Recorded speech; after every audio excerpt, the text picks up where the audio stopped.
Hello and welcome to a brand new installment of Nintendo News Report for Wednesday, September 13th, 2017. I'm Alex Kalafi, joined today by a full panel of Nintendo News reporters to discuss the new Nintendo Direct, as well as one other news story that's obviously going to be worth touching on that we will close the show with, involving some things of a classic variety. Joined today by one Zachary Miller. Hello. Hello, my nipples are not as hard as Mario's. What do you think Mario's nipples feel like, Donald Terrio from Canada? They feel like the same thing that Nintendo fans are all feeling right now. Doom. Hi, Neil Ronahan. It has been a minute. It feels like Etrian Odyssey demo. Oh, yeah, that's the other demo that went out. Yeah. Also, I don't know. Atlas RPGs on 3DS are, I think, at this point, now that Metroid is going to come out in 2 days, the only thing that needs to exist on 3DS from here on out. Absolutely true. Stoked about pretty much all of the Atlas RPGs coming to 3DS, and that's probably about it that I'm really that stoked for on 3DS. We're gonna probably get, you know what? It's in the press release. We can talk about the existence of Yokai Watch 3 when we get to the Yokai Watch 2 stuff. Yeah. Justin Baruby, how are you? I got some things to say. All right. I'm doing great after those arcade archives. Yeah. That seemed to be an announcement basically for you, and I guess other people that want to play Mario Brothers. Dude, Arcade Punch-Out! This is the first new Punch-Out game we've had in. Okay, like, years. Can we just get into the arcade archive stuff now? Yeah, I think they're for a very specific Nintendo fan. I went to it's for Justin, but I also have a friend named Paul who I went to a science museum with to see some pop culture thing, and he spent the entire exhibit complaining to me about how you can't regularly purchase the arcade perfect version of the original Donkey Kong on the 3DS. Which wasn't mentioned in this, which is No, annoying. which is weird. Like, so there's a lot of games that haven't been mentioned. So I heard mention of like that Hamster was working with Nintendo on some arcade stuff, and immediately what came to mind when I heard about this was, okay, they're going to bring original Donkey Kong, and like that's really cool. That's something that I would probably get. And then when they announce this, it's all the Versus stuff, and I'll probably get Versus Super Mario Brothers is like this weird thing that I've seen at a couple arcades, and that It's actually fun. Yeah, no, like I spent some time, I think it was at Hershey Park. They have a Versus. They have a pretty good arcade in Hershey Park for some reason. But they had a Versus Super Mario Brothers machine that like I probably played for like an hour and a half one time. And it's like that's really neat and weird and fun. Most of this other Versus game just don't care. Punch-Out's awesome. I've Arcade Punch-Out is an arcade machine that I would aspire to get, but happening on my Switch will probably do all I need to do. Yeah, come to my house and play it. Why has this never come up before? I told you, I got I'm it. weirdly excited about the... What are you doing this weekend? Working, unfortunately. Shit. Yeah. Well, there goes the green bag. But yeah, I mean, it's not the best shape. Took me what, 5 arcade minutes? version of Super Mario Bros.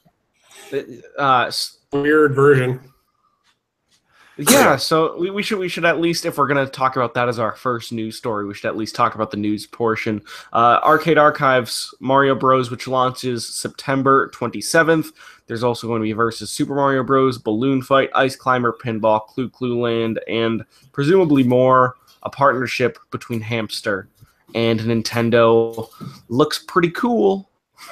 Yeah, I'm so glad we got Ice Climber news today. Yeah, it's Well, y'all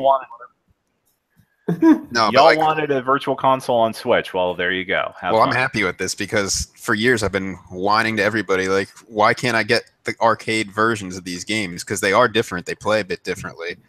And now it's happening. So as soon as that hit, I was so happy, man.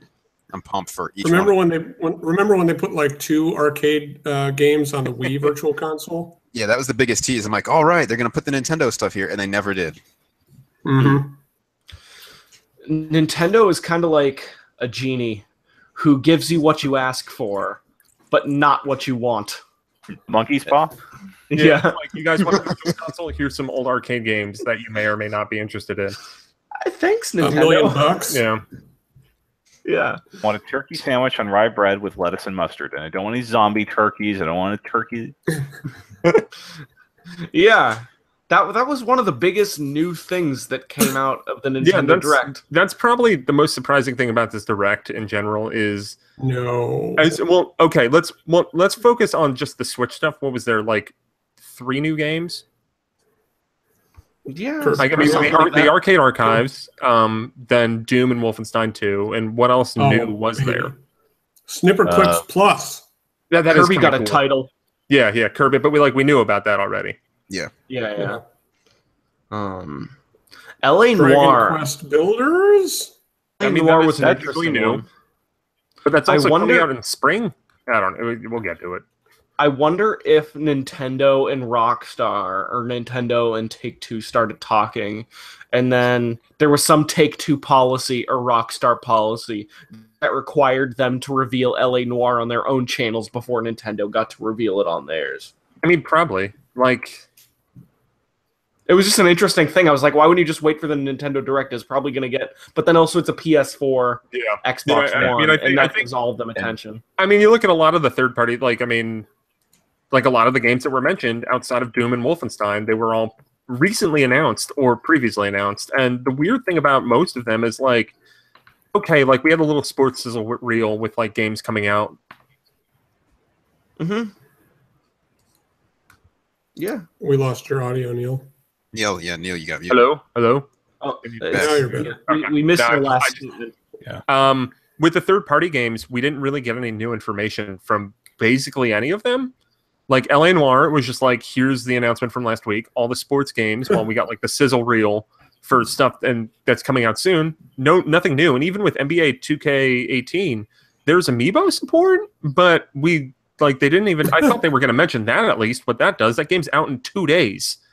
Like it just even Rocket League. We didn't get a date for Rocket League. Dragon Quest Builders. I know, is that cool, was disappointing. but like. Cool. We have to wait until next spring for a port with a okay. The Saber Cub is a pretty cool addition to Dragon Quest Builders. Don't get me wrong. I wanna ride a Saber Cub around that cute world. But Dragon Quest Builders already came out a year ago, and like the sequel's in development, and it's cool that Builders is coming to Switch, but it's not out until spring. And like that's kind of already been announced for Switch. Yeah. So this was more of a like, oh, we should probably get this out the door before we ship the sequel. That's probably the sentence you could use to describe a lot of the Switch's third-party support. Yeah. Like, it's really cool that this is on Switch. And also, I don't know when Wolfenstein 2 is coming out. It's pretty weird that Doom got slated for this holiday season, but there's only a few weeks left in the holiday season. Like, how do you not know when this game comes out? Like, late release dates can happen. I mean, like, we could get a Doom release date in, like, a week or two. Like, maybe Bethesda, I don't know, it's Bethesda goes to TGS or something.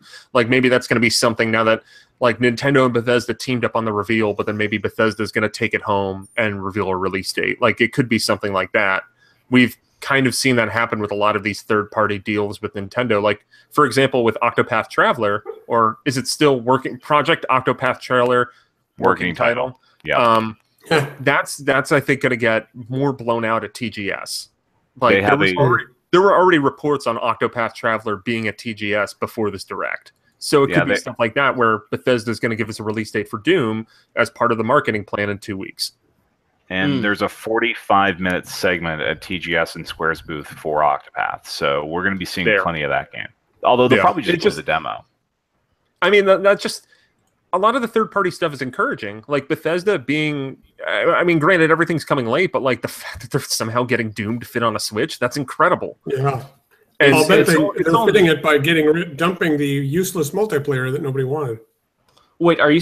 They haven't confirmed there's no multiplayer. No, they haven't. But I'll bet that's how they're fitting it on the Switch. That game is 90. Yeah, that game's like 90. The multiplayer is going to have to be downloaded separately. Okay. From the physical card. Okay. Yeah, that makes sense because that game's gigantic. That's why I haven't gotten it on Xbox One or PS4. Is because I look at that, I'm like, oh, that's 90 gigs. Yeah. Even if I buy the disc. Yeah. You know I'm what's the looking forward worst to it as a thing? Doom and Wolfenstein fan from my youth. the worst thing about the Doom thing is that the only thing on Doom that you actually need to play is probably the best single-player campaign to release in a game last year, and that like probably 70 of those 90 gigs are devoted to a multiplayer mode, which by all accounts is very underwhelming. It's basically what Champions would have been if it was bad. is the multiplayer mode in this, and then Quake Champions is quite good as another Bethesda revival. But I'm trying to think where we should start because we keep talking about 50 different things. I guess I'll just point out in the chat, Cherry Goblin and Jesse Estrada both mentioned Yooka-Laylee and Stardew Valley. I've noticed people asking about them a lot with the Indie Spotlight and now this. Stardew Valley, as far as we know, I think it's like I think it's either very close to being submitted to Nintendo or it has been submitted to Nintendo. So the reason why we're not seeing that in any Indie Spotlight or Nintendo Direct is likely because there's no, like, we're very close to getting a clear date, but there is no clear date yet. Because for people that don't know, the lot track submission process at Nintendo, if you pass it on your first try, which as far as I know, no one ever does, it could take a lot of back and forth between when the game is submitted to Nintendo to when it actually comes out, which is why you'll see stuff where like an indie developer on a Nintendo platform will be like, oh, the game's going to come out in early August, and you don't see it until September. That's usually because they thought they were done with it, but then Nintendo's a little stricter with like some stuff on the submission process. And that's the same thing with Yooka-Laylee. I think Yooka-Laylee is also very close, just not there yet. Zippo says Doom uses Vulkan, which is apparently really easy to port to other consoles. TRBR suggests the possibility that way downgraded textures will make the file size of Doom much smaller. Well, they only, I mean, if they're optimizing for portable play, then they only have to run what, 720p? Yeah, probably like 900 at most. The thing is with Doom, it's such a blistering fast game that you need to make sure it's running at 60 no matter what. Yeah. Anyways, the big difference with I'm just looking at the chat. Cherry Goblin brings up the Switch memory situation. The big difference between that and the Vita memory card situation is that, hey, those SD cards aren't nearly as expensive, and you can fit a lot of stuff in there. Like it sucks because you still have to drop a considerable amount of money on top of the price of the console, but I am nowhere near close to filling up the, like, I think I got like a 128 gig or something for a reasonable price at launch or something like that. But like I checked it recently. I have 50 games on my Switch and I'm nowhere near close. All right, so we should probably move through these because over 40 games were mentioned in the Direct, and we won't give much attention to all of them, but we will give select attention to certain few games. I want to start by talking about Xenoblade Chronicles 2, a game that December 1st, 2017. Damn. I don't believe it. Oh, it feels good. Let's hope the game's good, though. It looks complicated. It's kind of funny because I thought that the Xenoblade battle system from the first one was a little complicated, and then they basically just had like a 15-minute treatise on, like, you know how that first battle system seemed a little complex? Well, sit tight, kids. We've been talking about this for a long time. Like, they basically had, and like, granted, I love the cute little like never-ending story monster thing that you're living on, and then like gets all small and follows you around. Like, that's awesome. And I like how they were explaining these outrageously complicated mechanics and gameplay elements through this like really cute character. I'm way into that. I would like to have the chance to wrap my head around this RPG. I hope it'll be good. It looks cool. Mm-hmm. It does look. It looks really good. But yeah, during that, it was an 8-minute and like 20-second presentation, and the whole time I was thinking, I don't have time to learn this and remember it. Yeah, like this. I mean, Xenoblade Chronicles 1 and X were minimum, like 60 or 70 hour RPGs? More like 90. I think you can critical path it in about 60 or 70, but the side quest stuff is fun. So that's still too long for me to retain the information. Yeah, it's not out till December, so I'll worry about all that stuff when I get the game. Yeah. Yeah. Zach, is that on your end? I'm trying to get it away from her. Okay. Okay. But yeah, I'm also looking forward to that Pro controller and that special edition. There is going to be a special edition. I might $99.99. I might buy that Pro controller. I think the Pro controller looks pretty neat. I will probably buy that Pro controller. Yeah. And then, but it's also like kind of calling my shot because I think that's the only. I think I only have the logic for one more Pro controller in my life. Those things are pricey. The special edition of the game includes a sound selection CD, a special metal game case, and a 220-page hardbound art book at a suggested retail price of $99.99, which is a lot to ask. That's really expensive. 20% off at Best Buy. Like, because I think in the NWR team Slack chat, I think Justin, you probably posted the Best Buy link because that's who you are. And I saw that, and I clicked on it, and was about to pre-order. I'm like, wait, I don't need this, and then I clicked out of the page. No, it's only $20 more than the full game with the Gamers Club Unlocked, 20% off. I mean, but you would get the Gamers Club Unlocked with the full game, Justin. Stop, Neil. So, like, there's still some percentage discount in general. It's about 20%. Yeah, the art book will probably be cool. It's huge. It's an art book that you'll flip through one time. I will come over to your house, play your arcade punch-out machine, and thumb through your Xenoblade art book, and I'll be satisfied. Plenty of art books to look Save all this money. I'm still trying to find the Fire Emblem Warriors LE, let alone the Xenoblade one. I'll probably sell it in about 4 minutes. It keeps popping up on like Best Buy and Amazon and stuff. Like I deleted my order for it because I realized I didn't want it when I had it. Not for Canada. So on Xenoblade, am I crazy for this game like not doing it for me? I loved Xenoblade 1. Why isn't it doing it for you? There's two key reasons, Neil, and I'll actually there's three.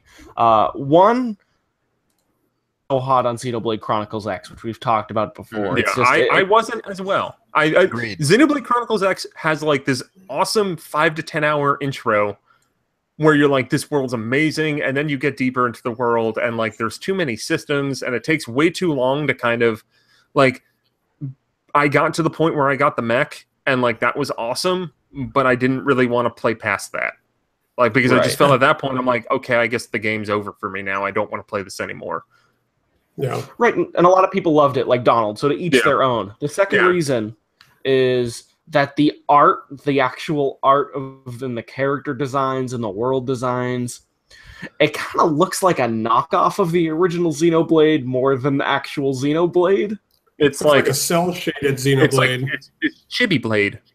Yeah, like it looks off to me, and the main character looks very uninspired to me, which is not me using game reviewer terms. It's just that's the word I see when I see that character. I think, like I threw this around with Xenoblade Chronicles X, and I realized that I want this out of every video game sequel. If Xenoblade Chronicles 2 pulls off any Chrono Cross-like nonsense where it ties into the first Xenoblade Chronicles, then I don't care about anything else about this game. It's a triumph, and it's a success, and I can't wait. But if and only if, I will hang on to the Chrono Cross dream. The third reason is that I watched footage of this game from E3, and it doesn't look like the original Xenoblade. Zach, you really need to... I didn't know what I could do. This is so no-go. Roxy, come here. All right. Anyways, what I'm saying is I saw E3 footage of Xenoblade Chronicles 2, and it does not look like Xenoblade Chronicles 1. It doesn't have that expansive feeling of going through the world and walking around and seeing this beautiful, lush, green field and going into caves and having this crazy level of JRPG discovery. I saw something that looks slightly more like a strategy JRPG hybrid, which is not what I'm looking for from a sequel to Xenoblade 1. You can't move in combat or when you're attacking, you have to stand still. Apparently, I'm trying to figure out what the hell this combat system is. It's very confusing. It is the kind of thing like I just need to like sit with this game for an hour and then I'll come back with a more informed opinion because that like or watch that trailer, study it. someone write a textbook about it, a lesson plan. It's confusing. It's confusing at a first glance, but like this is the kind of game that even with being disappointed with X, I think I'm going to give the benefit of the doubt and see how it goes. Now, if people playing previews that kind of start from the word go, like because right now I think the only previews have been, or the only things that we've been shown is kind of in medias res from earlier parts of the game, but like I want to see how this game opens up. I want to see what the reaction is to it there, because that's kind of the important part. That's why the first one clicked with me, is that I think that like the first 3-5 hours of Xenoblade Chronicles is probably one of the best prologues in RPG I've ever played, where it just has you focused on that initial town and the story beats that follow in that opening part. Like it's just very effective at setting up this massive, awesome world to explore and get you invested. And X didn't really have that for me. I got to that big city and then I just like fell into the water, and then it was hard to get out because I don't think I could fast travel to certain points yet. It was annoying. Yeah. I'm gonna give it a chance. Well, I'm gonna wait until other people play it and then give it a chance based on that. But I have my reservations to it thus far. Anyways, we got to move to our next game, Super Mario Odyssey. Zach, you need to get that dog into another room. Yeah, that's a good idea. Throw your hat on. How is that not the first idea? It's okay. It's okay. Mario Odyssey still looks real fun. Oh Yeah, it looks even better. I don't know what else to say about it. They didn't show off too much. I was scared that they were going to do some shit where they were going to be like, and after Bowser's defeated, maybe a character from a past game will show up, and it shows like a silhouette of Wart or something. Like Nintendo would do a thing. Get all the moons, something really cool will happen. They also said if you get 1 million coins in New Super Mario Bros. 2, something cool's gonna happen.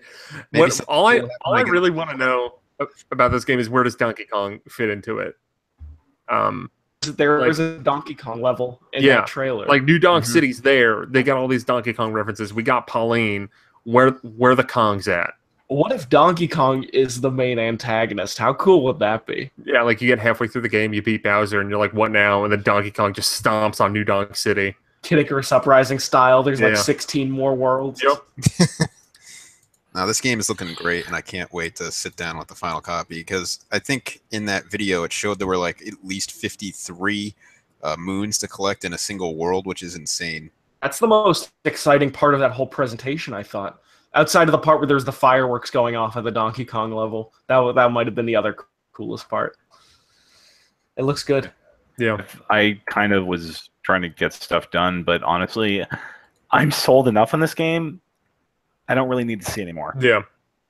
Yeah, I'll admit I started spacing out a little bit more because I realized that Odyssey was the last thing, and I'm like, I don't really need to. I want this game. It's where it's at. Hope I can unlock Flood. I want to live in that world. It looks fun. Isn't it so crazy that game comes out in like a month and a half? Yeah, we are like 6 weeks away from Mario Odyssey. We are closer to Mario Odyssey than we were between the Switch initial unveil and the release of the Nintendo Switch. Like between those two dates. It might be not the trailer, but it's a similar. Yeah. Zach, that did not help at all. So Mario Odyssey. She's in the living room chewing on something. She's not even in here. All right, something's scampering somewhere. All right, I'll ignore it for now. Mario Odyssey. It looks good. It looks good. We don't need to see any more. There's going to be Mario-themed red Joy-Con controllers and a special carrying case coming with a download code and a Nintendo Switch for a retail price of $379.99. Hope those Joy-Con come. And they should give you the game. Yeah. No, so Justin, I know you would know this off the top of your head. The Splatoon 2 Joy-Con, were they ever sold separately? Not in North America. Oh, that's harsh. It's harsh, but I mean, we could still see them because the wording on the press release when that came out said the first opportunity to get those in North America would be in the bundle. So I still have hopes that it'll be released here. If not, I'll probably import. But so we might have I mean, once again, they have these bundles you don't actually save any money buying this stuff in the bundle. It looks like it's the system plus the game plus a carrying case, for $300 plus 60 plus 20 for the carrying case. At least they give you the physical game though. Wasn't Splatoon 2 a download code? No, it's a download code for Mario Odyssey. Oh, it's not even pre-installed. Yeah. It's not good. Go with one of those Switch branded 128 gig memory cards that they're going to be selling. So there's a game that someone in the chat mentioned something that I didn't know about it, but Project Octopath Traveler is apparently being published by Nintendo in North America and Europe, which is logical because it's by the Bravely Default and Bravely Second team, and both of those games were published by Nintendo in the States, in the West. They also published Dragon Quest 7 and 8. Yes, and 9, yes, and a lot of Nintendo. I believe that Builders is still being published by Square Enix in North America, but maybe don't quote me on that. But yeah, Project Octopath Traveler has a demo out. Anybody play it yet? No, I haven't had a chance to download it yet. I have it downloaded. That's it. So we can't speak about it. But that game looks dope. Yeah, that's all I got to say about it right now until I play the demo. I don't mean to. I just read a news story for a Nintendo 3DS game. I don't mean to distract anyone, but since no one played Octopath Traveler, we already know it's one of the most gorgeous looking games the HD ever. Stuff I'm into that. I really want to sit down with that demo. Yeah, we'll have more to say. Hey, TRPR says it is amazingly dope. So nice. I think he played the demo. Very nice. Good, and I know TRBR. He's very critical on video games, so I take that to mean something from him. Anyways, I'm reading a Destructoid story, and I've been working all day, so I didn't realize that a new Dylan's Rolling Western game was announced on the Japanese Direct today. Yes, it's coming in 2018 on 3DS. Apparently, it's not a tower defense game, and your Mii character becomes a furry in it. I'm glad they're trying something new with that franchise because I think the world had some promise. Hard pass. It looks like Mad Max or something. Yeah, like that's Dylan's so Rolling weird. Western is frustrating because I want to love that game. Yep. It's like I love that. Like I love the character. I like the world. It's really cool. I hated that first game. I know Alex and I think Alex, you wrote that scathing preview, and then my review that came out shortly after wasn't much more positive. Yeah, it was the first article I wrote for Nintendo World Report where I got completely shit on by the community. Yeah. And then I tried to fall on the sword a little bit for you, but my review was slightly more positive than yours, and I don't think I got nearly as much crap.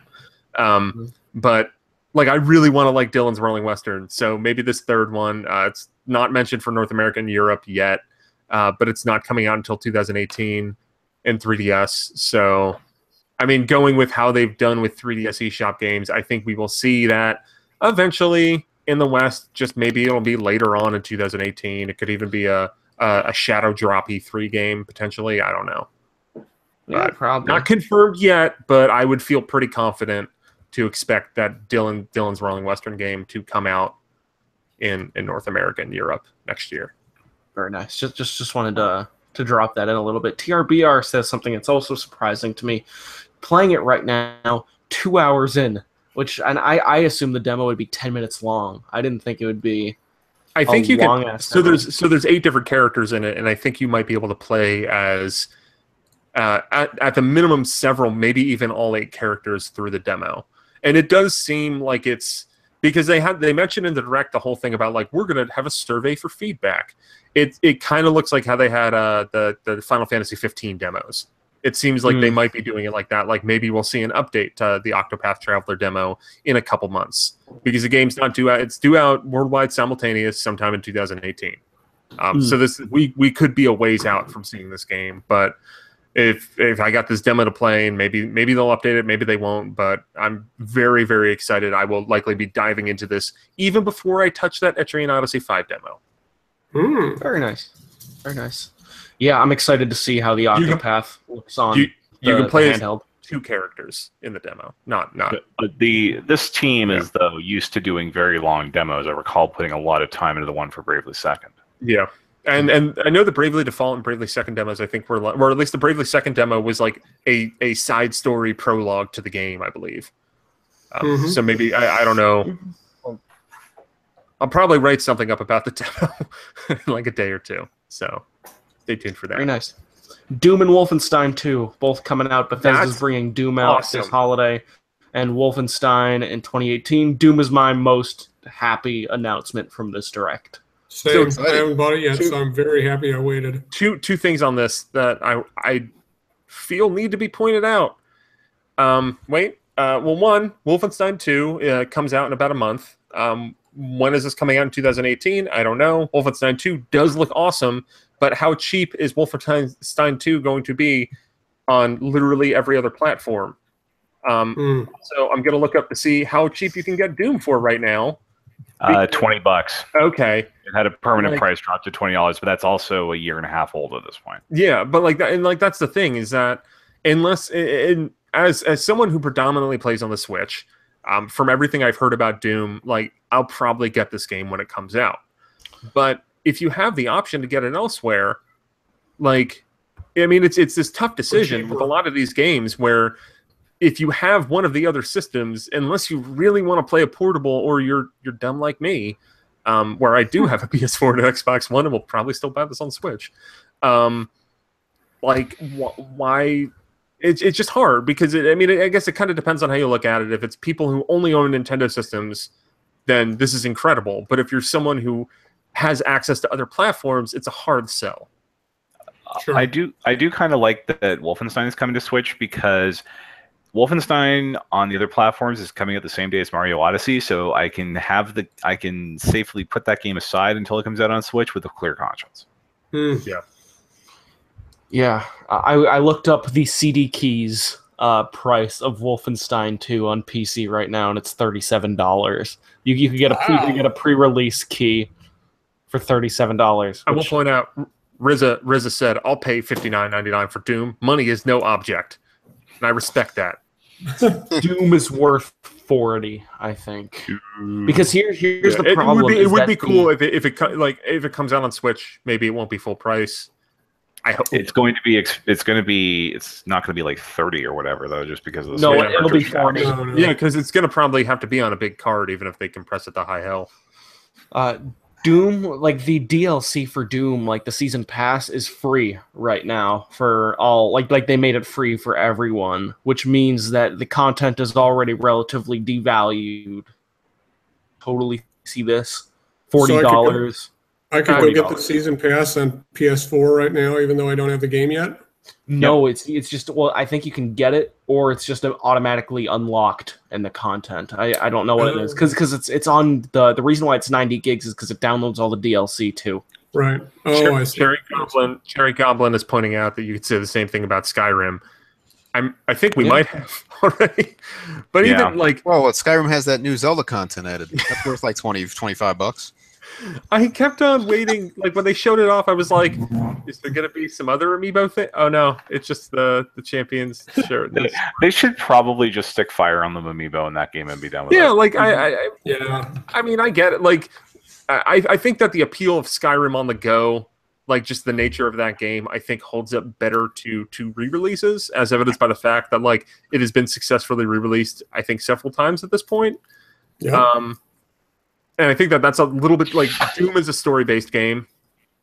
Like it's a very good story-based game from what I've heard. Wolfenstein is the same thing, whereas Skyrim is a lot more of a kind of just like, I don't know, explore, have a good time. And I think that holds up better to replay and rebuying. But no, I mean you could say the same thing about Skyrim. I'm curious to see how all these games do. I hope for the best, but who knows? Doom will do better than Wolfenstein 2, unless Wolfenstein 2 is an incredible, incredible game. I think Doom is more likely to get away with this than Wolfenstein will be. I don't think Skyrim's going to sell very well. I think Skyrim might surprise us. Skyrim is. I mean, the re-release was one of the 10 best-selling games last year. Really? Yeah, I think we as Nintendo reporters, fans, what have you, I think we don't quite realize how big of a deal Elder Scrolls is, especially Skyrim. Skyrim, as far as I can tell, is the equivalent of like Nintendo re-releasing Ocarina of Time. But how many non-Nintendo fans have been able to get a Switch? I mean, probably a lot. Like it's, dude. If it was just selling to Nintendo fans, Well, how I many think years got sold? a large majority of the owners probably are Nintendo fans at this point. Although they're relatively common in Anchorage now. You can walk into a store and buy one. Yeah, I mean, Yeah, it's getting all there. It's all anecdotal, but like sincerely, there have been times where I've walked into a store and haven't seen Switches. But I think for the past since probably ARMS came out, when I walk into a Target or a Best Buy, GameStop, like I usually see at least a single Switch console somewhere. All right, I've only seen them once since launch. Yeah, I see them pretty consistently, and I mean maybe I'm just there on like shipment days or something because there's usually a bunch, and that's purely anecdotal. Doom is so good that I think if they price this game right, it's the same thing as, even though Mortal Kombat 9 looked like shit on the Vita, because it played so well and because it was a handheld version of a game I loved on consoles, it's the same principle. Even if Doom doesn't look great, if it plays great, I'm still going to enjoy the portable effect of playing one of probably the best first-person shooter campaigns I've ever played. Mortal Kombat 9 on Vita was an excellent port, even if it had to compromise a whole lot. It looked horrible, but it was charming how horrible it looked. Yeah. Anyways, moving on. Kirby Star Allies revealed at E3 2017. You can throw hearts, and players can recruit up to 3 enemies to become Kirby's allies. Whether playing alone or up to 3 friends, mixing up abilities to create new powers is a big part of the fun. Kirby Star Allies launches exclusively for Nintendo Switch this spring. My question is this like a main Kirby game? Is this like a Four Swords Kirby game? No, you're getting confused. I think you're thinking of the 3DS game. This is the one that was shown at E3. No. That was also like Four Swords Kirby, but this also seems like Four Swords Kirby. This just looks like Kirby's Return to Dreamland. Yeah. Like this seems to be following the path that Kirby's Kirby's 64 power swapping. And the companions from 2 and 3. Yeah, Kirby's Return to Dreamland was a multiplayer platformer. Yep. And then the elements of Kirby's Return to Dreamland on Wii got condensed to a single-player experience on the 3DS with Triple Deluxe and Robobo. And then Star Allies seem like it's the next in that chain. The only news of note outside of the name is Buff DDD. Oh yeah, that's awesome. You see that rippling body, that lovable. It looks like the choke. What is DDD? A penguin? He's a duck. Yeah, okay. He's a penguin. DDD's a human. That's a buff penguin. A very small penguin. Let me see. Where's my small penguin? Oh no, he's too far. It's coming out next spring, which is soon. That's gonna be one of the spring games. I know the DDD amiibo. I know the Yoshi game wasn't mentioned, but just quick read the room. Which game do you think will be out first? Kirby or Yoshi? Kirby. Yeah. Kirby. I think I would have said at E3, I would have said Yoshi, but I think they're going to try to cram the Kirby 3DS game, which missed Kirby's 25th anniversary, and this Kirby game probably like maybe a January, March slot. Not in Europe. In Europe, they get Kirby in November. Okay. With another thing we might talk about later going into January. Yeah. They've done that a lot with 3DS stuff, but I guess well, when we get to Kirby, we can talk about the weird disparities in launching. Yeah. All right. Splatoon 2 and ARMS. Splatoon 2, the Kelp Dome stage is returning as part of a free software update on September 15th. A new stage called Snapper Canal and an extra large Brillo weapon called the Tentambrella are coming in the future. For ARMS, the software update that features Lola Pop comes out today. So both of those games are still getting supported. Yeah, the Lola Pop update with the button remapping, that is out right now. I've downloaded it. I like the Octopath Traveler demo. I have not played it yet. ARMS kind of fell off. I like that Lola Pop has an arm called Fun Chuck. That seems cool. That's pretty good. Man, this nice pun. I was kind of left a little high and dry with these two games. ARMS I played for roughly 7 or 8 hours, and then it fell off a cliff for me. Splatoon 2, I finally beat the campaign for it, and it's a very good game, but it's also a lot more of the same. Game. And They spent an entire game saying "stay fresh," and they didn't heed their own advice. No, they did. They fixed the gear rolling system. It's a lot better now. This is sequel for Justin. That's the most 1% thing you've ever said. Here's I was watching the Jim Sterling review for this game. Jim Sterling, a man who will say a lot of things many of us will vehemently disagree with, and also says some really, really smart things sometimes. And what he said about Splatoon 2 was, he was like, look, what they could have done is they could have done a Splatoon Deluxe, where they added just a few things, and then they just slap it at $60 on it, and then they just put it out to more people. Instead... Exactly, they could have did the Mario Kart 8 thing. Instead, they made a sequel that kind of stretches what's justifiable. It's like a Call of Duty-esque sequel or an Assassin's Creed-esque sequel, more than like Splatoon 1.5. It really is. For what it could have, it's better than it could have been, but it's still not exactly what I was hoping for. So it's like I can't really complain about it, although I'm still left wanting for a little more freshness. And like I love Salmon Run. Like the whole limitation of that is frustrating, but as I haven't been playing Splatoon every day, I've kind of gotten over it, where it's like I'll hop on and I'll either play some multiplayer, or if Salmon Run's open, I'll play some Salmon Run. That's kind of how I'm operating at this point. I'd like a better single player campaign in it, to be honest. Yeah, like the single player. So I had when last I was on the show, my Switch died like completely, and then my dock died. These were separate incidents, so I spent like a 2-week period like setting in my Switch, then setting my dock, but I lost all my save data. So starting over Splatoon 2, and I realized I'm never touching that single player campaign again. Yeah. Mm-hmm. Like I was like, okay, yeah, like I'll sit down. Like I was playing some online multiplayer, got enough that I can unlock Salmon Run, like messed around in the shops, and was like, oh, I'll play some single player, get some tickets so I could double my XP. And I played a level in the single player, was like, nope, I'm gonna go to the multiplayer. I don't need to play this anymore. And like I beat the single player. It's good. It's just that like there's so much of Splatoon 2 that's a retread. And for people like I have friends that got a Switch that didn't have a Wii U, and Splatoon 2 has been a revelation for them. They talk to me incessantly about it. They love the hell out of it. And for me, I'm like, yeah, it's real good, but like I already spent like 50 hours or more of my life playing Splatoon 1, and this is like that but a little better, which is totally fine.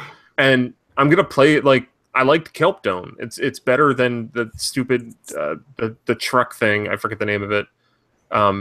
Humpback trunk pack? Or... No, Port Mackerel. Anything Mackerel. Towers garbage. I actually kind of like what they did with the new Moray Towers with like the zipline stuff. But anyway, like I like Kelp Dome, and I'll check out this new weapon. Like Splatoon 2 is a great game. It's just that kind of, as Alex, you were saying, I feel like it could have been more, but they needed to come out in the summer.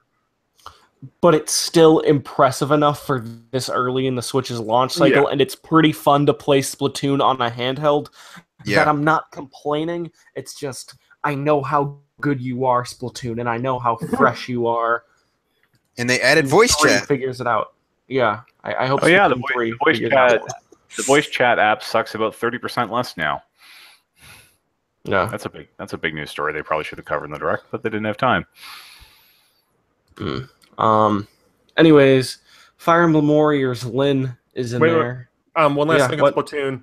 If you want people to play Salmon Run with, or if you want to play some online, join the Nintendo World Report Discord.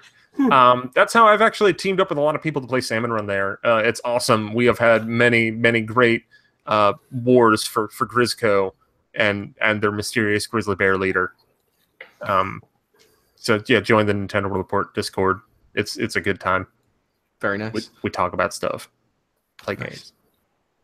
Fire Emblem Warriors, October 20th. Lyn is going to be in it. That means she's from the Game Boy Advance Fire Emblem game, the first one. That's most cool. And I believe the most popular female character in Fire Emblem history. So a smart choice to break the we're only doing 3DS and DS Fire Emblems with. I think seeing Lyn for Fire Emblem Warriors is the most excited I've been about Fire Emblem Warriors since it was announced. I didn't expect these feelings. Like it just rekindled a lot of love that I have for that original Fire Emblem GBA game, or I guess not the original North American GBA Fire Emblem game. there's one that came out before then on GBA that hasn't come out in America, and it's weird because it's the first part of that story. But never mind. Is anybody here outside of Justin, because Justin buys everything Nintendo? Is anybody else going to get Fire Emblem Warriors? No. Not yet. I'm not excited about it, but I'll try. I am solidly on the fence. The proximity to Mario Odyssey is, and just like a whole bunch of other games, probably makes it a no. But I'll keep an eye out for sales. You might find a sale on the new 3DS version. Which couldn't even run at a stable 30 in a demo that they showed for like 8 seconds in the direct. Go figure. But yeah, I'm buying it partially because, well, I got a 40% off copy, and I'm kind of down the Fire Emblem rabbit hole a little bit too far at this point. Yeah, I'm just gonna own it.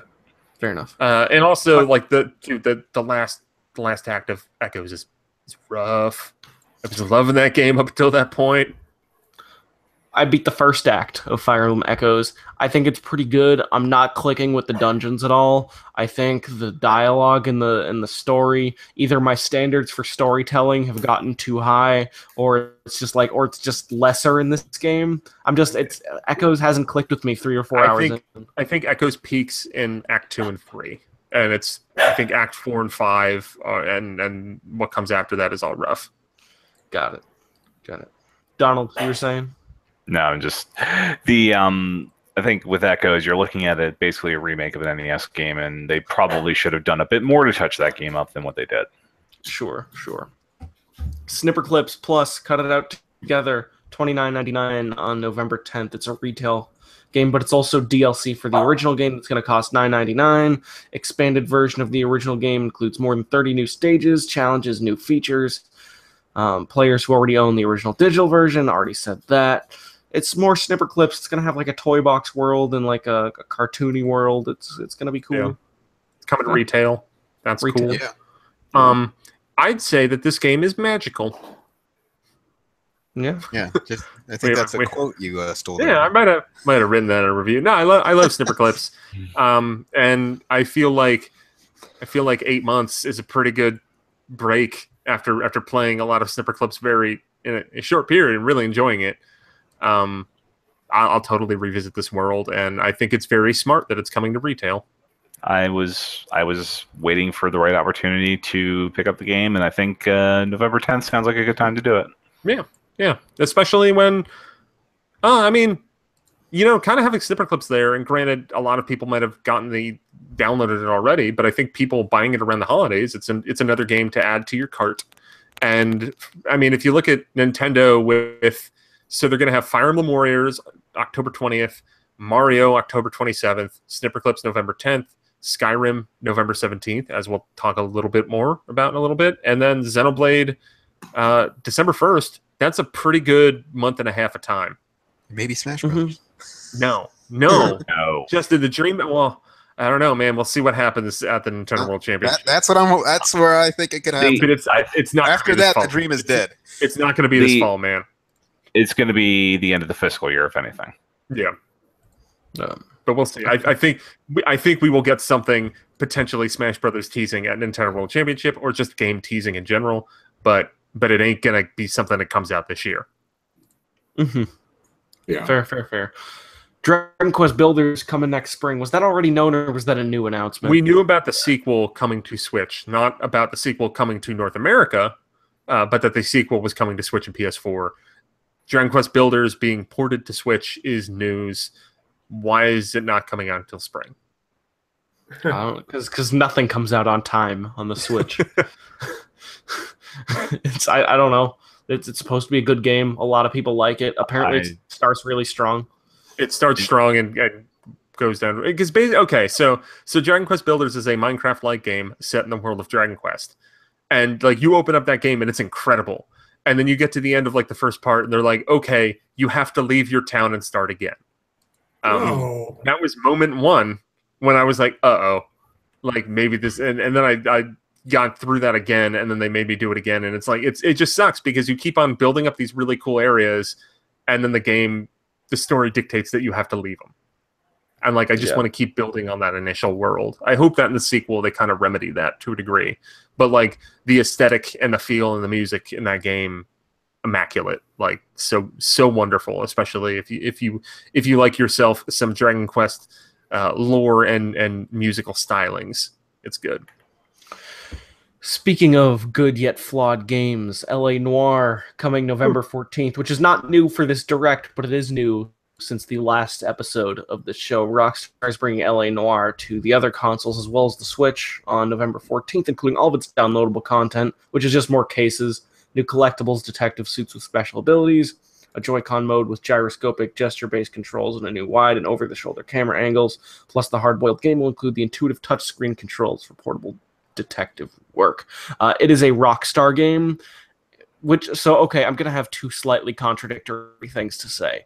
It is a Rockstar game, so if you are the right person for this game, which I am, it's an Alex kind of game. Like, it's a game I really get into. It has a huge amount of detail to its depiction of old Los Angeles, old Hollywood land.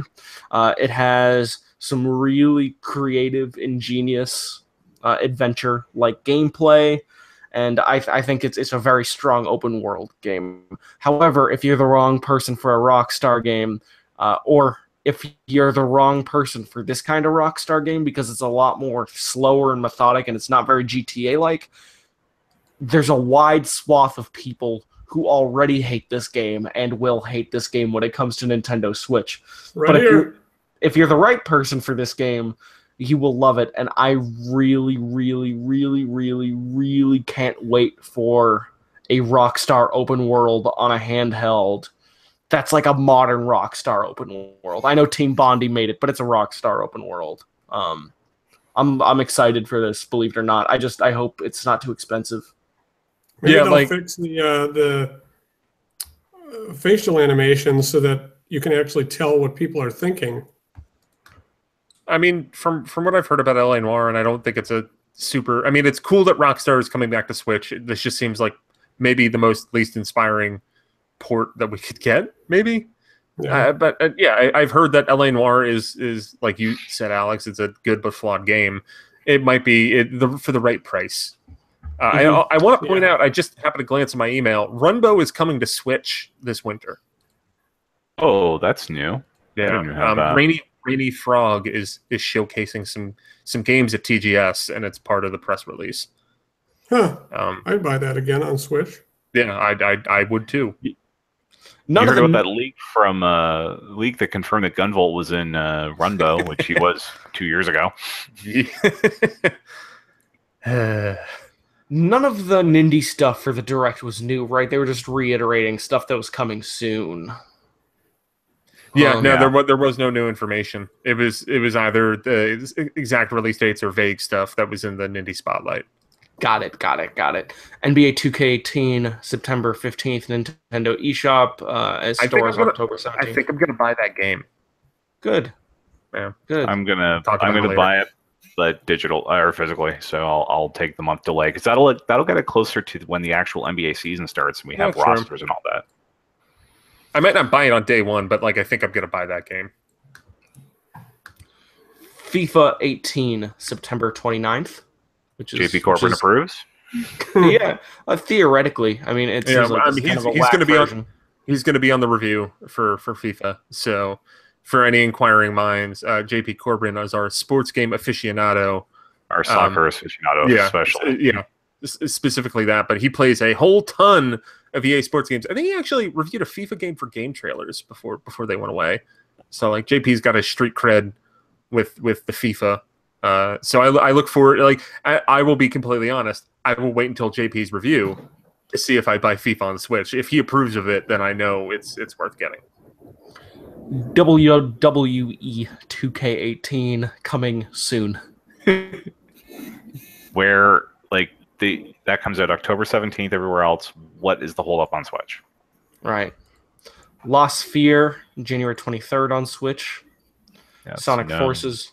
November 7th. Resident Evil Revelations, November 28th, which we talked about last week.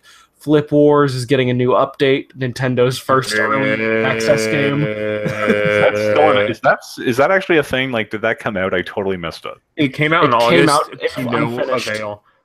Like, we do have a review up on the site. It's based on the European version. Because we never got a review code for the North American version, and I don't think anybody on the staff cared enough. I think we tried it. Yeah, no, I did. I had the European version because it came out in Japan in like April. It came out in Europe, I think, in like June, and then it didn't come out in North America until August. I actually bought the European version, and then we played it when I had Justin and some other people from the site over, and we did. It was okay. It's just like there's a lot of better local multiplayer games to play on Switch. Yeah. Flip Wars is a moderate to subpar one that maybe it's getting better with the updates, but I don't know. Morphe's Law is coming this kind of winter. Cool. Yeah, it's like growing Splatoon. Yeah. No, like I think that's one. If people play it, then that could be a cool game to play. And I do really like the mechanic of that. But yeah. Arena of Valor got announced to no avail. Free to start multiplayer online battle arena game. China went Moba. Crazy though. Yeah, they really? So it's big in China. What separates this from the other big MOBAs? Should we care? It's less prominent in a Western audience, which is why I care less, I guess. Yeah. Ironically, that would make me care more just because, well, I don't really trust MOBA communities. I mean, like less chance of running into a you-know-what. So the directs have, like, the new headline thing, and they mentioned, like, MOBA coming to Switch, and I was thinking, like, because that was, like, lower on the list. There were a lot of other games that they had to get through to get there. And I had this, like, world of possibility of what this could be. And then, like, they announced Arena of Valor. I'm like, what kind of fantasy generic stuff is this? I think Zach might approve of some of the art, though. Oh, really? Yeah. He perked up. Beta version for free this winter. Yeah, I might try it. But then again, I said I might try, what was that game? Lost Traveler? What? Lost Reavers? Yeah, Lost Reavers. Yeah, Lost Reavers was a game that I downloaded and said I would try, and I never did. So who knows? The Legend of Zelda Champions, the 4 amiibo based on the champions from Breath of the Wild, coming out on November 10th, which are they give you all new hats. Yeah, they give you new hats. So additional functionality for these amiibo will be revealed in the future. So when they detail the DLC that's coming out on November 10th in like 2 weeks, right? Wait, the DLC is coming. No, they haven't announced the DLC date. But why else would these amiibo be coming out on November 10th unless the DLC was coming out that day? Because they're only charging $30 for Snipper Clips Plus, and they want to get some more money out of you. But like, or I guess, are they going to do a direct? Are they going to do a direct just for the DLC? Is it going to be that ambitious? They could just do a press release. Yeah. Well, yeah, they might do some sort of video presentation, but not a direct. Maybe like a trailer for. Yeah, have a Numa introduce a thing, and then just be like, "Here's what it is," because they haven't really gone. They kind of did that with the last update, didn't they? Yeah. And although that was part of a direct, I think. Was it? And they did it. Hell, the season pass itself was introduced with a video. Yeah. Yeah, like, I mean, but like, it's just the weirdest thing where I kept on, I waited during that Champion Amiibo segment for them to just be like, and the new DLC coming out on this date that we'll talk about later. But, I mean, whatever. You do you, Nintendo. All right. We have. I'm actually gonna put our piece of non-direct news right now because I just want to get it out of the way. So when we're done with the direct, we can end the show. The NES Classic is gonna be. They're gonna make more of those next summer, Right. and then the Super Nintendo Classic. They're gonna make those into 2018. Reggie told people don't buy one above retail price. I bought one for $100. That comes with that Prima strategy guide at GameStop. I still don't regret it. And I'm looking forward to playing Star Fox 2.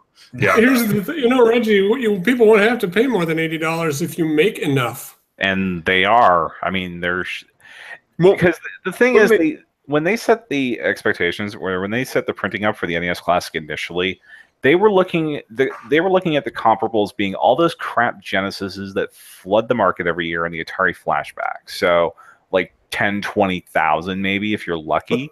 But that was a stupid thing for them to do. Well, even with that, so with how poorly a lot of those like Atari flashbacks, I mean, and it's not like they sold poorly, like relatively, it wasn't on the scale of what the NES Classic wound up selling. And even with that, what they made over, what was it, 2.1 million NES Classics is how many they made? I think it was like 2.3, 2.4, but that might include Famicom's. Yeah, but I mean, like that's a lot of systems to make for what they probably expected. And I think the word, and I don't quote me on this, I don't have it right in front of me. I think Reggie said, or there was some mention by either Reggie or in the press release saying that like the initial allotment of Super NES Classics is like double what they sold overall for the NES Classic. It's at least higher. At least it's higher. I mean, I don't know what North America did, but overall that would seem to intimate that there are 4 million Super NES Classics that should be in the world on September 29th. The press release said that there would be more than what the NES Classic sold. So Fred Meyer might have as many as double 12 on launch day. But so there will be more than 2 million worldwide on launch day. That would be the official thing. I just think the market needs to be flooded with these things, so they are on every shelf. That's what they're looking. And I think we need to be looking at. As I've kind of said with this for a while, like September 29th was always doomed to be a clown show. I think that November and December, where if you can't find a Super NES Classic on a store shelf, maybe it'll take some gumption, like how the Switch is now. If that's not the case in November, December, then Nintendo failed. And I think by the fact that they're extending this to 2018, I think that they failed. So it might still be really hard to find this year, but you should be able to find one over time. At least that part of it seems like it might be fixed. Yeah. If they are trying as hard as they say they are, I think failed might be a too strong a word for them. I think it's just really hard to predict how many of these are going to sell. And I bet there's a chance that they're terrified of having the Disney Infinity situation of just having 1 million Hulks sitting in a warehouse. That, like, I don't think they're trying to scam people or like trying to jack up prices or U-Draws. They're just. I mean, U-Draws killed THQ. They killed an entire company. They're trying to play a very dangerous game, but they also gave rise to THQ Nordic. So THQ came back. Neil, why are you making me jealous with Mr. Squishy over there? Sorry. How's a squishiness compared to the Jack-specific Metroid? It's actually okay if we're going to go there. The action figure review, the Metroid Amiibo is way better than the Jack specific Metroid. Well, it should be for the price. Yeah. Mine ships probably tomorrow, so I can't wait. All right, 3DS stuff. We're on to the second half. Actually, this is like the first quarter. They did mention Metroid Samus Returns in this, so I will point this out in that Metroid Samus Returns is amazing. Everybody go buy it on Friday. It's an incredible game. I wrote a review. I gave it a 9.5 out of 10. It's incredible. Go buy this game. You can also read Breath of the Wild numbers, by the way. Yeah. You can also read my weird editorial in which I try to sort this into my personal Metroid ranking, and it's legitimately a discussion as to Samus Returns might be on the same level as Super Metroid and Zero Mission. That's where I'm at. But you can read the article, and I kind of come down to, like, I think I need to revisit Samus Returns in a couple months and then see how I feel about it. But, like, I 100% of this game. I started it over in Fusion mode. Fusion mode is really hard. And like I go into it a lot more in my review that you can read, but I think it does a lot of things to, I mean, one, make Metroid 2 a more palpable modern game, and also update the franchise in a lot of ways while still staying true to what makes Metroid so cool. I just replayed Metroid 2 this week. It's terrible. Yeah. Terrible game. Do you want it to be good? Then play Samus Returns. I do. Because it's like that game, but they made it way better. Yeah. You might say Metroid became great a second time. Moving on to 3DS stuff. Second-rate Metroid game in 12 months. Let's just compromise and say 13. Oh, Europe. Pokemon Ultra Sun and Moon. We have details for the game now. Necrozma obviously is going to be fusing or taking control of Solgaleo. Oh, took over Solgaleo. Duskmane Necrozma, which is a good name. Dawn Wings Necrozma for Lunala. That's a bad name. Fans who purchase and activate the game by January 10th can get a special gift Rockruff, which evolves into the Dusk form Lycanroc.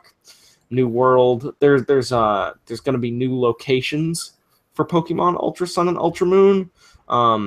If you get the Silver and Gold coming out next week on Hell yeah! I totally forgot about that. That was such a happy reminder of like, oh yeah, I'll totally get one of those. No, I'll have to get one too because of what they attached to it. Does Bank work with yellow, red, and blue yet? Did they ever? Yeah. They updated it. And they'll update it again probably around January of next year to work with Silver, Gold, and Crystal. Nice. Yep. Crystal. And then Silver and Gold, at least. Silver and Gold. Sorry, I wrote more about those games than anyone in history, so I just forced to have it. It's they started as if it was a lot of Pokemon news, but they actually gave like the least amount of Pokemon news you could give with 4 pieces of Pokemon news. Well, they're gonna have brand new Pokemon in the mid-generation game for I think the first time ever. Ultra Beasts barely count, but you're right, they do count. There's a brick wall that's gonna be a Pokemon, which Alex, I'm pretty excited about. Well, do those Whenever you talk, it's just your mouth on the screen. But there's that black and white Reshiram or whatever it was, or the Zekrom. Wait. Like, that was an existing form of a new form of an existing Pokemon. Like these are going to probably have brand new Pokedex numbers. Is my with an E at the end? You look fine now, audio? Alex. Oh, okay. Was I doing this? Yeah, except for what like did it I was look just your mouth. Oh, okay. Yeah, they're gonna have new Pokédex numbers, and there's gonna be new Ultra Beasts. I kind of wish there would be more regular Pokemon in addition to like another jellyfish thing and in a brick wall. Although the Ultra Beasts from Sun and Moon might be the best designs in Pokemon Sun and Moon. I really liked Sun and Moon, and watching this video, there was nothing that I was like, oh god, I can't wait for Ultra Sun and Ultra Moon. But like, I really liked Sun and Moon, and this might be much like Sun and Moon, a game that I just get around launch and I play it and I enjoy it, and then I never think about it until the next Pokemon game. That's how I digest Pokemon, and I recommend it. I highly recommend it. I'm still worried it's going to be a black 2, white 2 situation on these where it's almost exactly the same game with some added content, and I just don't know. Oh, I promise you it's going to be that. Yeah. I promise you. I'm just worried about it. That's all. I know some Pokemon fans are like, oh yeah, another Pokemon game. It's like, no. It's going to be the same Pokemon. It's the same game. Only I mean, like I'm curious to see how if they change it up. I think I kind of weirdly like the story in Sun and Moon more than Black and White, which I feel like might be like hearsay in the lore of Pokemon. It's okay by me. But like I like Alola more than I liked the New York, New Jersey ripoff, which is weird because I thought there was some really clever stuff, like how like New Jersey was just like a bunch of cowboys in the Black and White, and like they had there was a Brooklyn area that was a bunch of hipsters. Like I remember that about Black and White. That's about I don't remember what the story is, but anyway. Do you remember that at the end of Black and White, you don't actually get to beat the Elite Four because the villains crash the party, and then you have to go beneath the Elite Four and go through a dungeon, and then you catch the legendary Pokemon, and then you use it to fight the real final boss, and he's actually kind of a shockingly hard fight for a Pokemon game. Okay, that moment was cool. I forgot. Isn't his name just a letter like N? N. But he makes he makes a heel to face turn, and then Ghetsis is the real antagonist. Yep. Black. It's weird because I think Black and White might have my favorite stories in the series, and Black 2 and White 2 just totally had minimalist, not great stories. Yeah. Like I feel like if Ultra Sun and Ultra Moon kind of build on what they did in Sun and Moon, which it seems like they might, then that could be really cool. There is still the concern that it could be like Black 2, White 2, because like while I don't have the same fond memories of the black and white story, I remember really enjoying those games. And like I got like 5 hours into Black 2 and White 2 and just dropped it. Like it just bored me because I had already been to these areas. There weren't really any new Pokemon. It wasn't enthralling. Yeah. And it was much harder right out of the gate. Yeah. They had a hard mode in that game too. Yeah, next time if they're going to implement hard mode, maybe don't lock it behind beating one particular version of the game. Just saying. Sun and Moon, I forgot Sun already. I remember really liking Sun too. I think I gave it an 8.5 when I reviewed it. I think it was a return to form for the quality of Pokemon because of how it was not a return to form for Pokemon. Like it was a very inventive game, and I almost wonder if there's going to be a Splatoon 2 effect of because like the first game felt so fresh, and that makes me want to play this new game, but then we're going to go back and it's going to be the same thing, and then we're just going to be like, okay. You're going to be like, man, the single player was the same. Yeah. You know what the worst thing is about the Splatoon single player is that it doesn't. The levels you're doing in Super Mario Galaxy have like connection to the world you're playing in. Yeah, and you everything actually feels separate. Feel some sense of presence. I have no sense of presence. Yeah, just floating I wanted to see like, and that was okay in the first one because it was establishing something. But in Splatoon 2, like that kind of lack of presence didn't seem as acceptable. Yeah, I feel like the single player campaign in Splatoon 2 should have had like some like you breaking into the Octoling place and like you're not on floating platforms, maybe some stealth, maybe some attacking and destroying objectives and stuff. It felt like an expansion pack. Yeah. In Splatoon 1 single player. Yes. But, You've just described Splatoon 2. Anyways, we should move through some of these. So the Mario Party, the top 100, which what a title. We were talking about stuff in Slack, and Adam Abu Nasser made a comment about how they should have a Mario Party game where you take all the good mini games from past games, and then they announced that. Except for he wanted it on Switch, but like, dude called a shot. I gotta give props. My question is, how well have these Mario Party games been selling on 3DS? Probably a lot more than Hey Pikmin, Miitopia, and Ever Oasis combined. I mean, the way that they're marketing 3DS and 2DS, I think it makes a lot of sense to put this out there because even like the commercials now for it, it just seems like it has a much younger audience than it did a couple years ago, and they're really focusing on some of the older games that would appeal to younger players. So I'll be honest, like I'm curious to see how this game is. It's just that I keep on seeing like this and the next game that we're going to talk about where it's like it's a game on 3DS that's heavily built around multiplayer. And you're like, dude, what are you doing? Like the Switch is out. Like people like I'm playing 3DS, I'm playing RPGs, I'm playing Metroid. Like that's about it. I'm not playing multiplayer at PAX on 3DS anymore. It's all Switch all the time now. The Mario, I believe it was Alex Navarro of Giant Bomb who said the Mario Party game for 3DS should light your 3DS on fire. $79.99. Let's look at most of the games on the list in this press release. You have a multiplayer game. Layton's Mystery Journey, Mario and Luigi Superstar Saga, Yokai Watch 2. All these are probably very easy games to do on the cheap at the end of a system's life cycle. Yep. Or stuff like Yokai Watch 2 that's already done. It came out in Japan. No, that's what I'm saying. And I'm saying like Layton's Mystery Journey is a port of a phone game. Like it's a game. Well, you got that special costume on 3DS. Okay. Flora. I reviewed Layton's Mystery Journey on phones. I think that might be more of a 3DS game that was ported to phones, honestly. Like I have other reasons why I'm disappointed in Layton's Mystery Journey, Control and the Millionaire's Conspiracy. But they like that phone game is it's just like they put a 3DS game on your phone, and that's pretty cool. And like I would imagine if you want a new Layton game, this is acceptable. It's on the lower end of Layton games, but it's a Layton game. But I'm saying that, like, and then with all these games, you can tell that this is Nintendo getting out a lot of probably less expensive titles to sort of fill out the last calendar year. Shoveling these things out at the end. How cool would it be if Kirby Battle Royale was just PlayerUnknown's Battlegrounds.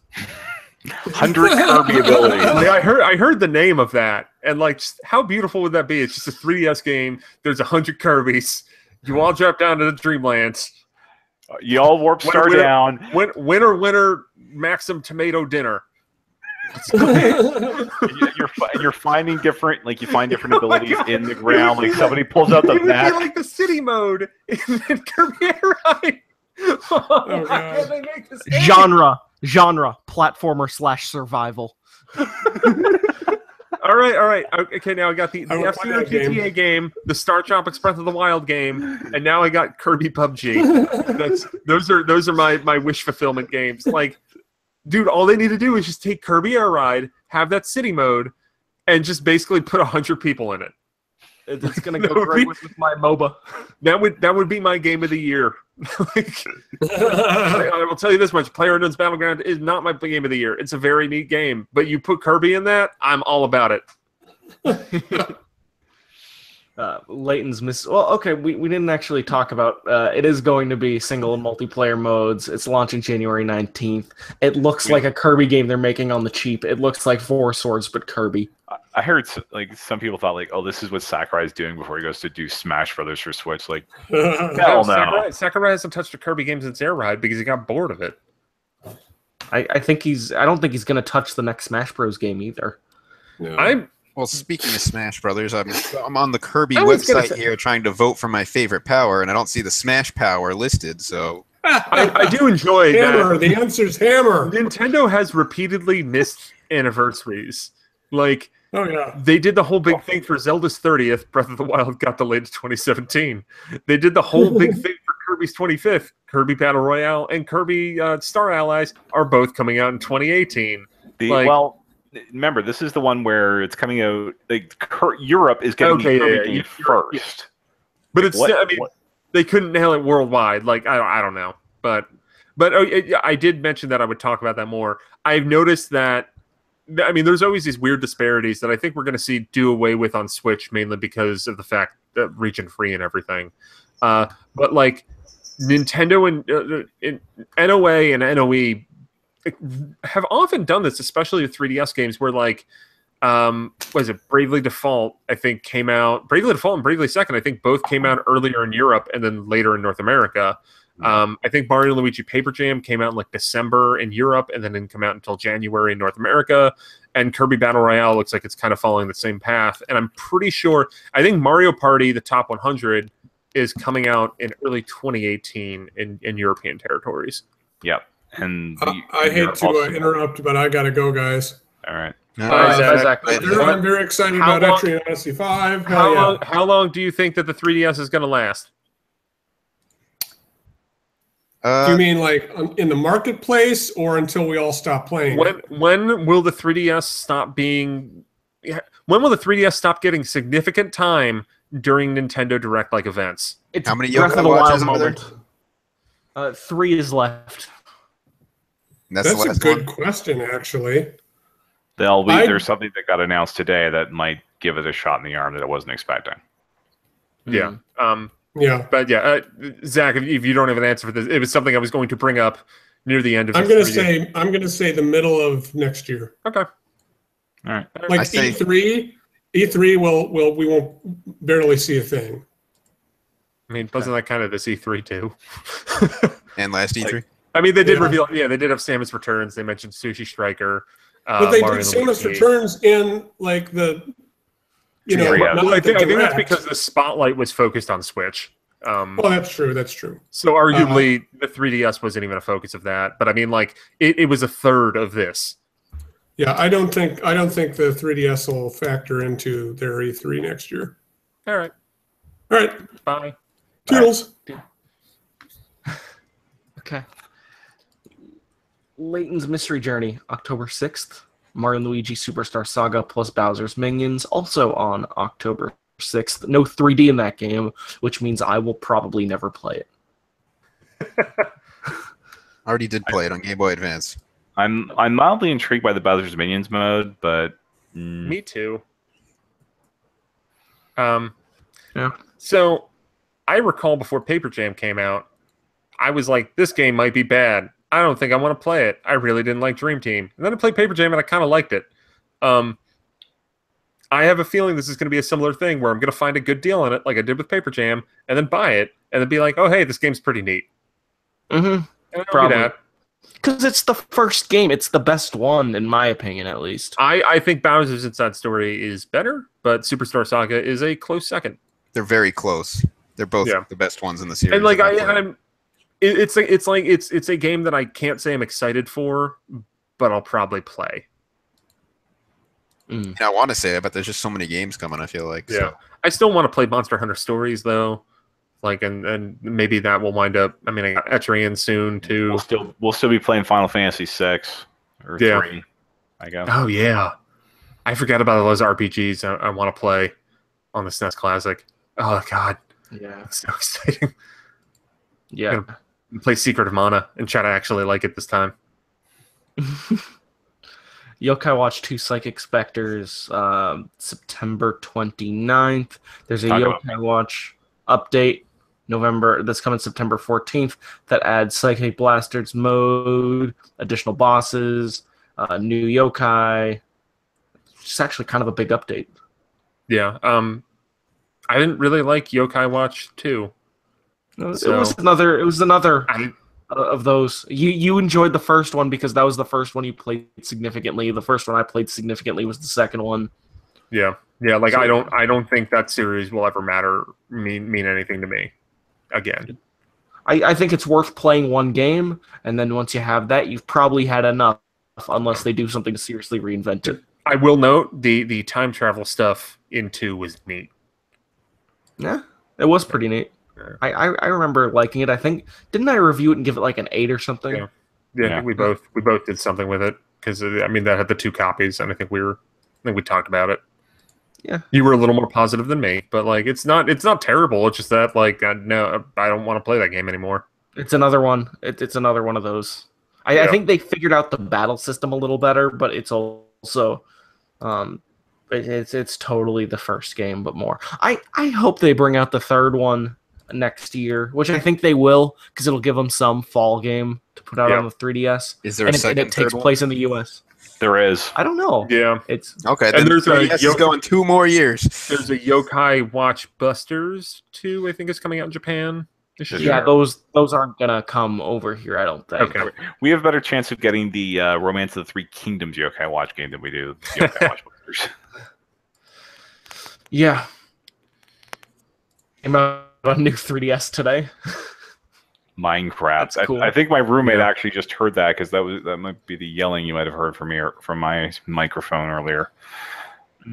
That's you always said that 3DS was the one platform that would never get Minecraft because apparently it was so weak it couldn't even run that. But well, someone found a way. I'm curious to see how it actually runs. I know I heard Other Ocean Interactive ported it. I mean, it definitely does seem like a scaled down version of the game. Probably more in common with the mobile version, but yeah, you can do touch controls. That's cool. It's out now. It is packaged retail version later. Yeah. And kids love Minecraft, so it's another perfect thing to push that new 2DS. Yeah, but they also have like they put Minecraft out on the Switch. It's like at that point, shouldn't that be the focus? But I mean, I think for just another revenue stream. Get Minecraft on everything. Get it in your eyeballs. I mean, if you have multiple children, are you going to buy a Switch for all of them? Like, that's the difference. Look, I'm playing Minecraft right now. Well, with the Switch, you have 2 Joy-Cons. You can play with 2 kids that way. I mean, yeah, they had like that weird. Oh god, what was that? The Windows thing that like might have gotten canceled. Tabletop AR. Yeah, like they showed that.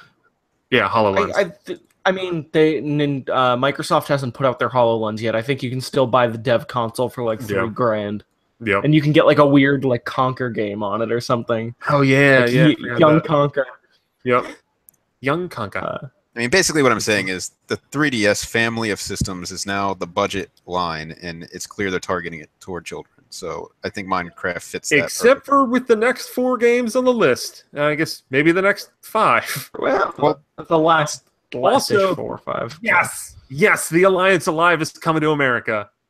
Is that something I should be excited about? It's okay. So there was that game that Atlas put out, I think it was 2 years ago, The Legend of Legacy, which was a deeply flawed game that I think about way too often after, like, I reviewed it and I think I gave it like a 7 or a 7.5. Like, it's a beautiful game, great music, like a kind of a good concept, but there were just things about it that like kind of soured me on it. But I kept thinking about that game for, it's faded more. It's been 2 years since I've played it. But like I would think about that game whenever I'd play other RPGs. Like, I think it did a lot of really cool things. It just had problems. This is basically the same developer making another game. And I'm very excited for that, and I'm glad it's coming over. I remember hearing questionable buzz about the Japanese release. I think it finally came out in Japan. I haven't really followed up with it because I kind of didn't have. Is it out in Japan? Yeah, it's out. Okay. Yeah, I haven't checked to see what the buzz is about it, but even if it's kind of flawed, I still really want to check it out because I really liked what I think it's Furyu or whatever. I'm probably Furyu. Furyu. It's that developer making another game, and I was kind of mesmerized by their flawed but interesting previous game. So I'm stoked that this is coming over. Yeah, me too. And Radiant Historia, I can't wait. I haven't looked to see what's in that collector's box yet, but I'll probably get it. I love that game. And Etrian Odyssey 5, I can't wait. I'm so excited for new Etrian Odyssey, even though that is actually a game that I've heard that the Japanese version didn't really get as well received as some of the other Etrian Odyssey games, but I kind of don't care. I really like those games anyway. And, Strange Journey Redux, I never played the first Strange Journey. Yeah. There's an Etrian Odyssey demo out on 3DS. Go check it out. That's the third thing that came out. You got the Octopath, you got the Strange Journey, not the Strange Journey, the Etrian Odyssey, and you have the Minecraft. I pre-ordered the Strange Journey Redux because I hear that is actually an excellent Shin Megami Tensei game. Probably the next one you'd want to play besides Nocturne if you've played the 4 and Apocalypse. 4 Apocalypse. Yeah. Yeah, I would say that Strange Journey, back, it was Atlas, like a couple PR reps for Atlas ago. They did a couple, like, it was around when Strange Journey first came out on DS. They did these kind of, like, they would just stream them playing the game, and like you'd be in a chat. Like, it was something that seemed to only experiment with this, and I think Sheeran the Wanderer on Wii. But it was basically like you just kind of sat, and they showed you a demo, and you could ask some questions in a chat. My first experience to Shin Megami Tensei was around the time when I was playing Persona 3 for the very first time, and I saw this demo for Strange Journey, and it looked really, really cool. And I think it just came out at a point when, like, I didn't really have time to ever play it. And it'll probably come out next year at a point where I don't really have time to play it. But I'll probably buy it now because I'm way more into Shin Megami Tensei games than I was back then. And yeah, I have heard that this is a fantastic game, and it seems like what they're adding in the 3DS version, with more story stuff, more endings, new dungeons, better graphics. It seems like it's going to be worth the purchase, especially if you missed out on it the first time.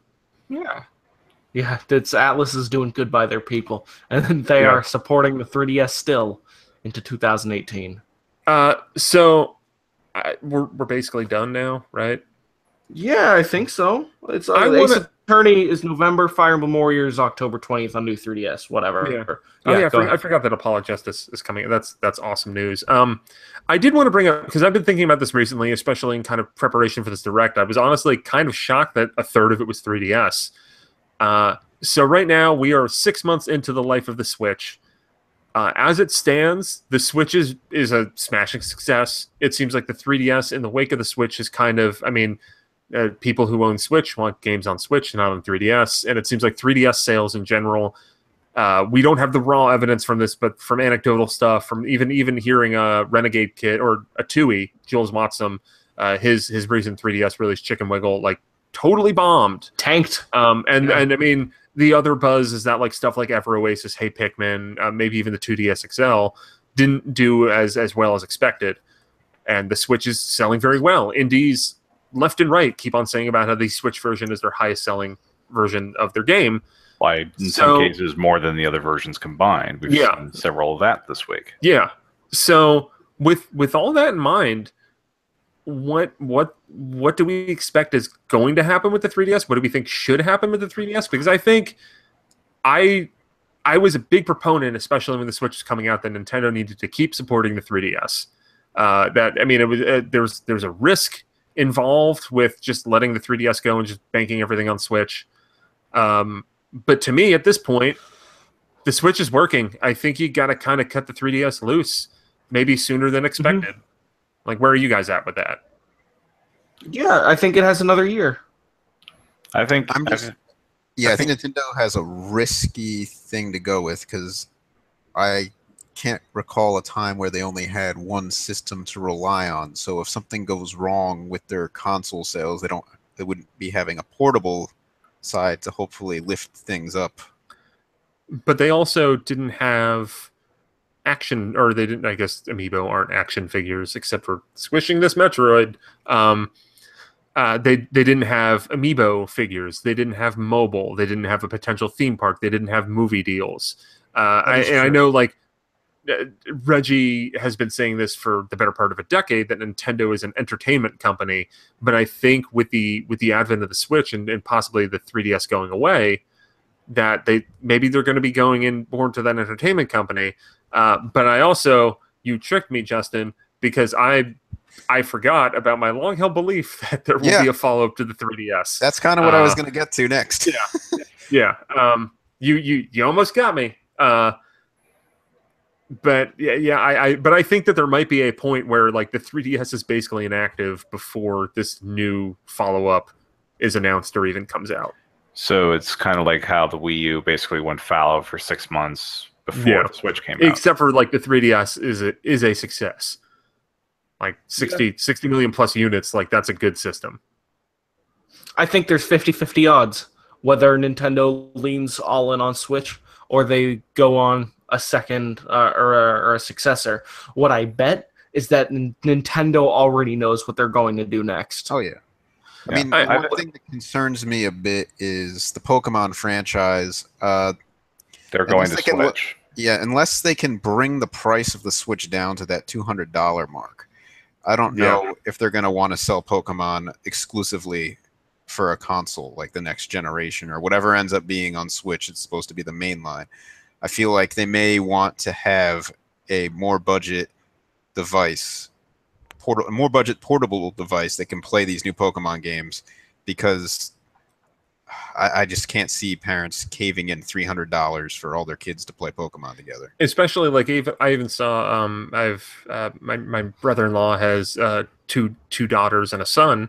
They have a pair of like a DSi, and a pair of 2DSs amongst that family, and they switch cartridges. They're young kids, so they don't play exactly smart. Like, I saw one of them throw a 2DS on the floor and almost stepped on one. Like kids gonna be kids. Like, the Switch, I don't think is a system that can really hold up to that kind of beating.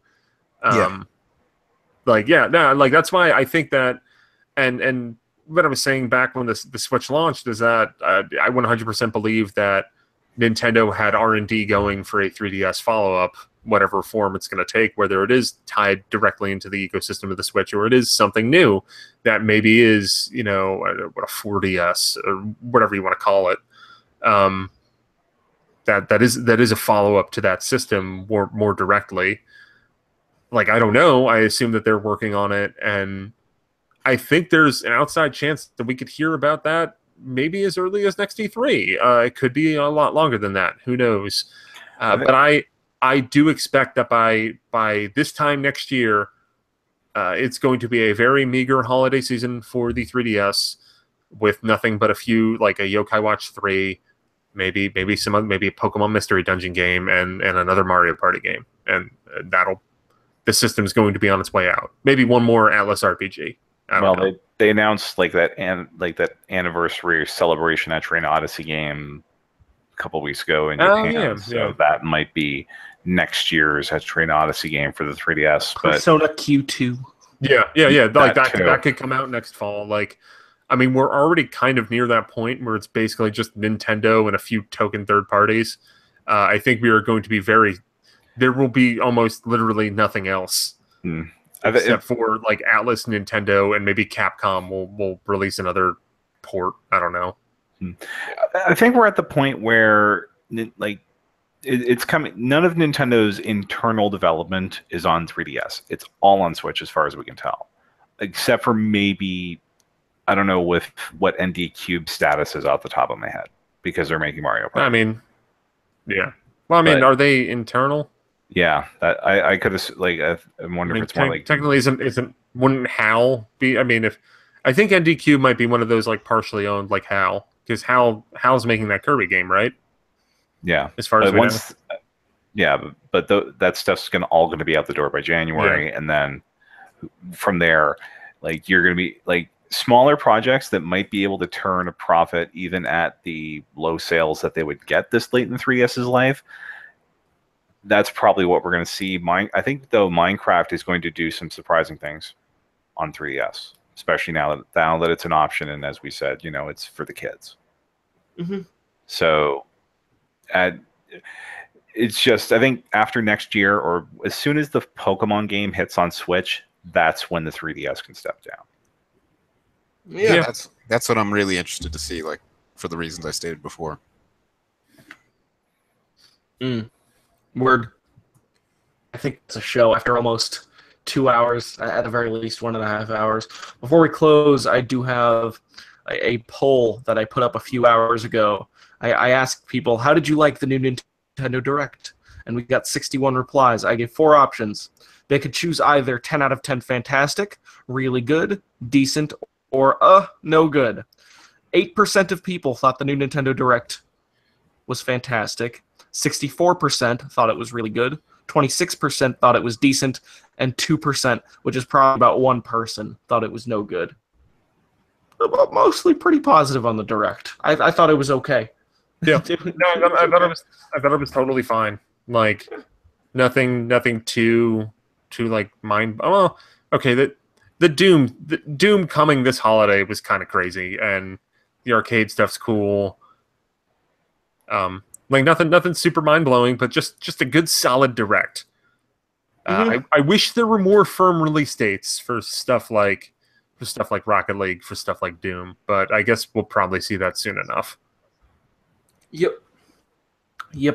That's our show. Thank you so much for listening. We have a Patreon, patreon.com/NWR, where you can get all kinds of great content, support the site that supports this show, and support a great site with a lot of great content. I know that we just posted a new interview with Suda51 on the No More Heroes game that further confuses what that game actually is.